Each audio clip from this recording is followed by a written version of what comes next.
Selamat datang kembali di sesi pembahasan mendalam kita. Oke, hari ini kita bakal fokus ke satu bab yang menarik banget nih dari sumber yang Anda bagikan. Bab 5, bagian kedua, judulnya Hukum Singularitas di Dunia Internet. Iya, betul.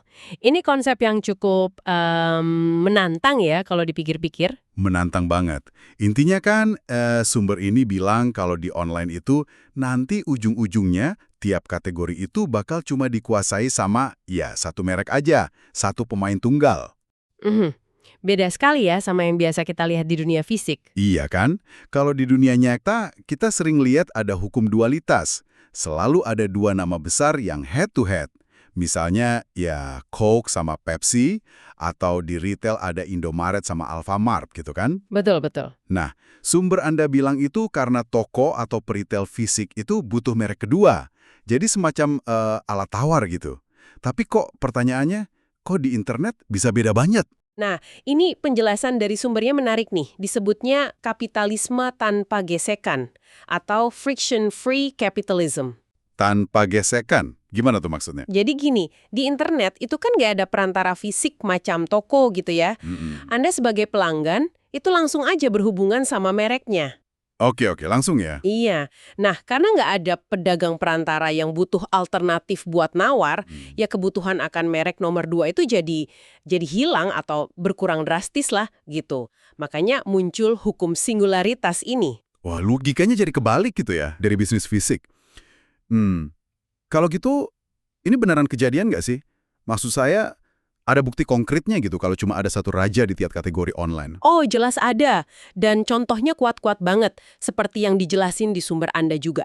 Coba aja lihat pasar software PC deh. Windows buat OS ya kan, terus Word buat ngetik, Excel buat spreadsheet, Quicken mungkin buat akuntansi personal. Itu kan hampir kayak, ya, monopoli lah bisa dibilang. Iya juga ya, nyaris nggak ada saingan berarti. Nah, di internet awal-awal, contoh paling jelas ya, Amazon buat buku online, atau eBay buat lelang online. Ah, iya, ingat saya. Sumber Anda bahkan nyebutin gimana pemain besar kayak Barnes Noble atau Borders yang di dunia fisik kuat banget, itu begitu masuk online lewat situs mereka, ternyata susah payah banget ngejar pemimpin pasarnya. Betul, saya juga baca bagian itu.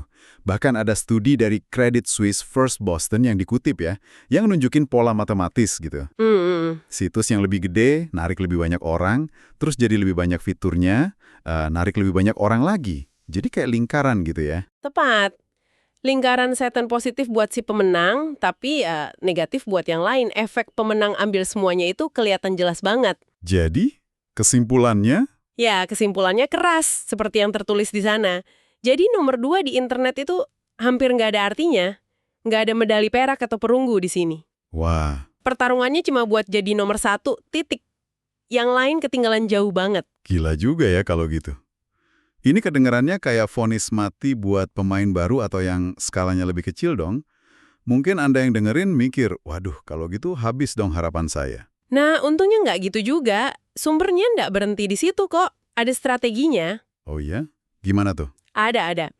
Kuncinya, kata sumber ini, ya jangan coba-coba lawan si raksasa di lapangannya dia langsung. Oke, jangan head to head ya. Terus? Strateginya adalah persempit fokus Anda, ciptakan kategori baru yang lebih spesifik, yang lebih niche gitu, di mana Anda yang bisa jadi nomor satunya di situ. Jadi bikin kolom sendiri gitu ya, yang lebih kecil? Persis. Sumbernya ngasih contoh bagus kok. Ada Alibris yang fokusnya cuma buku bekas atau langka. Ada MedSite buat buku medis. Varsity Books buat buku teks kuliah. Oke. Jadi mereka nggak ngelawan Amazon di kategori semua buku. Betul. Mereka bikin ceruk pasar sendiri dan jadi pemimpin di ceruk itu. Itu kuncinya, fokus. Wah ini dia nih intinya. Jadi bukan berarti nggak ada harapan, tapi caranya aja yang beda ya. Justru hukum singularitas yang kesannya kejam ini malah mendorong munculnya spesialisasi.